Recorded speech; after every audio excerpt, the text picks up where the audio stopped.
久々の小屋での撮影でございます。最近また梅雨が戻ってきたんで、ちょびっとね、涼しくなったんで、小屋で撮影始めております。たまたまね、コメントちょっとこの前見てて、いつもね、皆さんコメントくれてありがとうございますなんですけど、ロードバイク初心者ですと。買うロードバイクとか車種とかいろいろ勉強になりましたと。普段見てくれてる方でしょうね。ありがとうございますと。で、一つね、サイズだけわかんないっすって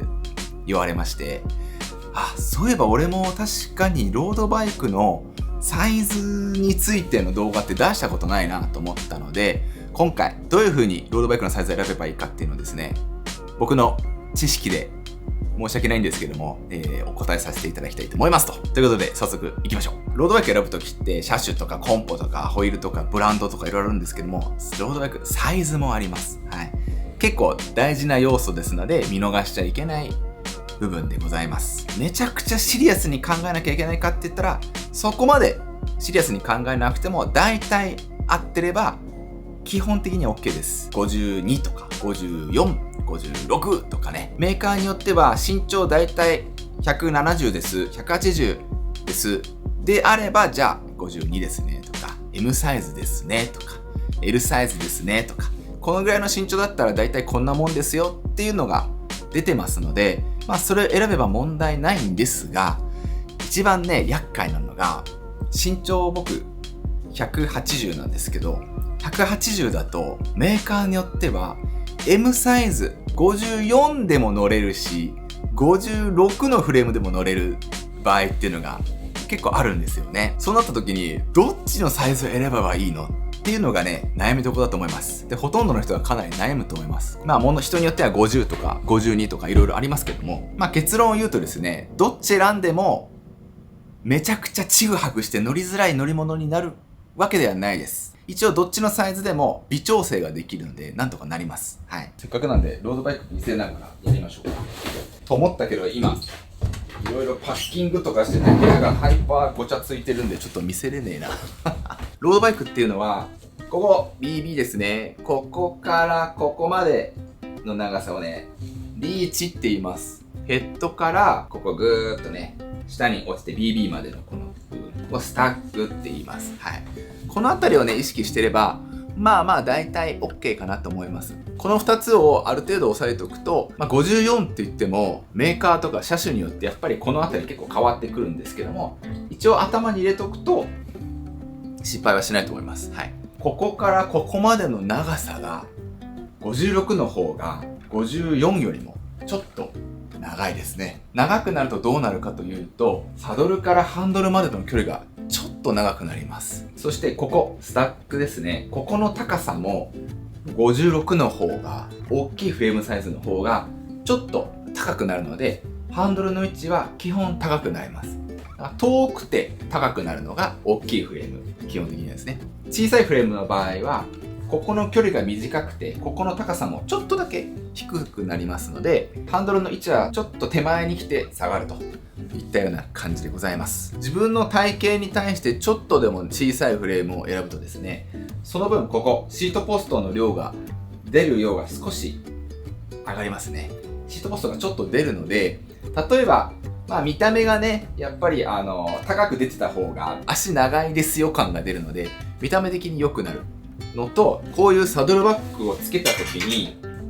シートポストがちょっと出てないとすごく低くなっちゃってつけられなかったりとか、あとはタイヤに当たっちゃったりしてしまうので、ある程度シートポストの出てるよっていうのは考えた方がいいと思います。特に黒森ロード、ホリゾンタルフレームっていうですね、黒森ロードを検討している方はですね、ここがまっすぐになってる分、シートポストの出る量が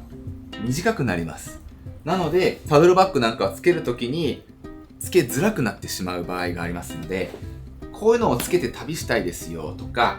シートポストを少しでも出したいよって人は、気持ち小さめを選んでもいいと思います。今時のカーボン、こういう風にスローピングしてるフレームに関しては、下がってるので、シートポストがその分きちんと出てくるので、適正なサイズを選んだとしても、そこそこシートポスト出るからサドルバッグが出たりとか、見た目的にシートポスト結構出したいという人でも問題なくいけると思います。まずシートポストの部分で言うならば、大きいフレームをチョイスするとシートポストの出る量がその分ちょっと短くなります。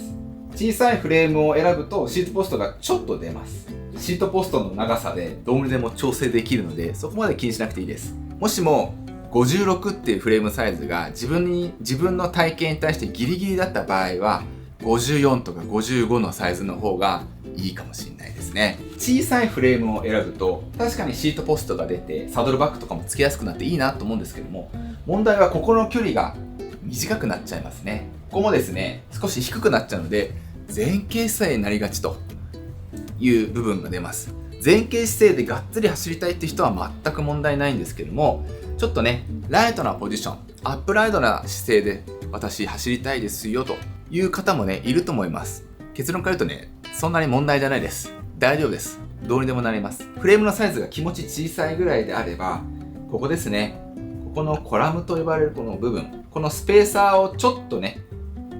足してあげることで、ステムの位置が上がるので、その分ですね、ハンドルの位置は高くなります。またこのステムもですね、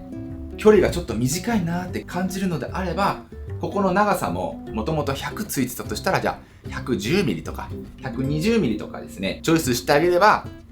少しね、遠く、そしてコラムスペーサーを入れることで高くなるので、自分の体型にぴったり合った自転車、ロードバイクにすることができますので、小さいフレームを選ぶことによるその前傾姿勢になりがち、前傾姿勢になりすぎてしまうとか、ハンドルが手前に来すぎてしまうみたいなデメリットはこの辺りで簡単に解消できますので、そこまで気にしなくていいと思います。自転車、ロードバイクのサイズ選びっていうのは、自分の推奨のサイズであればある程度微調整は全然できるので、そこまで深く考えなくてもいいですが、個人的に54も56もどっちもいけるのであれば、54の方が多分いいんじゃないかなと思います。はい。僕もね、実は自分のエイトスね、今塗装で預けてますけども、54か56でめちゃくちゃ迷って、結果56にしました。はい。理由はコラムカットして僕、辛い位置にしたいんですけども、辛い位置にすると、54にするとかなり前傾がきつくなってしまうんですよ。で、僕一体型のハンドルなんで、ハンドルの角度とかもね、調整できないので、そのため56を僕はチョイスしましたけども、まずね、初心者の方でバイク選び迷ってる人は、一旦自分がね、気持ちいいと思えるポジション、長さとかを分かってから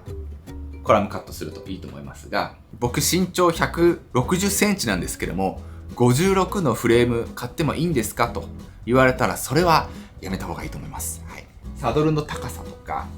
ステムの長さ、コラムスペーサーをね、入れたりすれば調整できるよって話はしたんですけども、ある程度これは限度があります。身長160の人が、例えばですけどね、フレームサイズ56の何かしらのロードバイクをね、買ったとして、ステムの長さを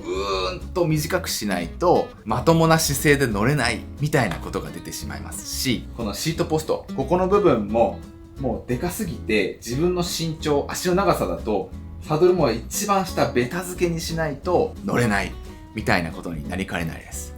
乗れなくはないんですけども、まず見た目があまりよろしくないっていうのがデメリットとして挙げられます。もうすごいなんかこう、体だけでかくて、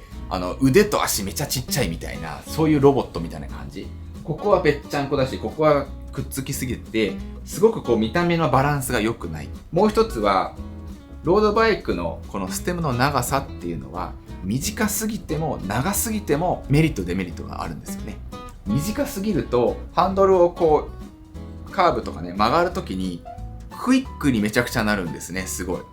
カーブめちゃくちゃしやすくなるので、それこそシクロクロスとかこういうグラベルロードっていうのは結構ステムの長さ短くなってるんですけども、その代わりあんま安定しない感じですね。ぐわーって速くスピード出した時とかハンドルが安定しない、小回りが効きすぎちゃってまっすぐがちょっと苦手なロードバイクになっちゃいます。本来であれば SUV みたいなすごい安定してまっすぐ走れるんだけども、めちゃめちゃハンドルが軽い軽ワゴンみたいな感じの状態になってしまいますので、できればステムの長さっていうのはよほどね目的がない限りは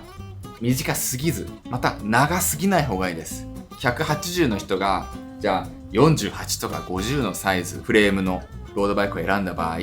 どうしてもハンドルがめちゃくちゃ近いみたいな、もうステム伸ばそうって言って150とか、例えばですめちゃくちゃ長いステムをつけた場合、直進安定性はすごくいいんだけども小回りが全然効かないバイクになりますし、見た目もここだけめちゃくちゃ長い。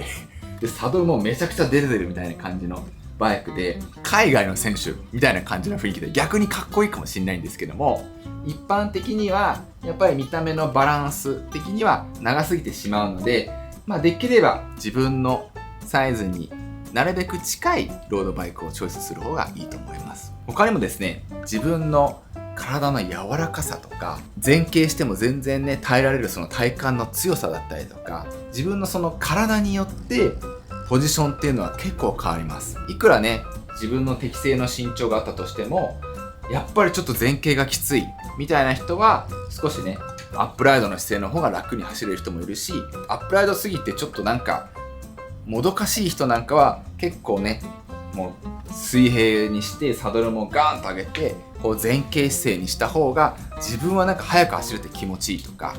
楽しいっていう人も中にはいますので、一概にサイズだけで自分のポジションが完璧に決まるかっていうとそういうわけではなくて、あくまでも第一ステップとしてフレームのサイズ、自分の身長がじゃあ175です。で SML っていう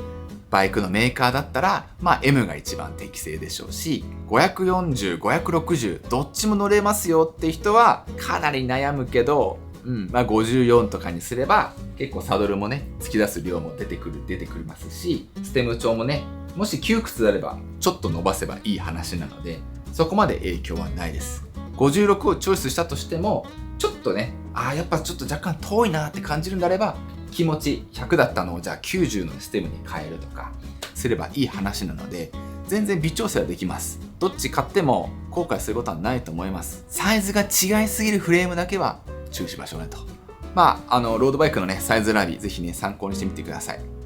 よりこう自分のバイク、自分のポジション、好きなライドのポジションに合わせたいんであれば、それこそいわゆるフィッティングですね、受けることをお勧めします。フィッティングすることで、結構健太さんは意外に体が硬いので、もう少し前傾きつくない方がいいかもしれませんねとか、結構健太さん体柔らかいし、前傾姿勢で走っても全然体ぶれないから、もう少しステムの長さ長くしてもいいかもしれませんねとか、サドルのね、位置を少しね、後ろに下げてもいいかもしれませんねとか、いろいろこう適切なアドバイスをもらえるので、より細かく知りたい人はフィッティングすればいいと思いますが、ということで今回の動画は以上です。ご視聴ありがとうございました。少しでもね、役に立ったと思った方はグッドボタン、チャンネル登録よろしくお願いします。じゃあ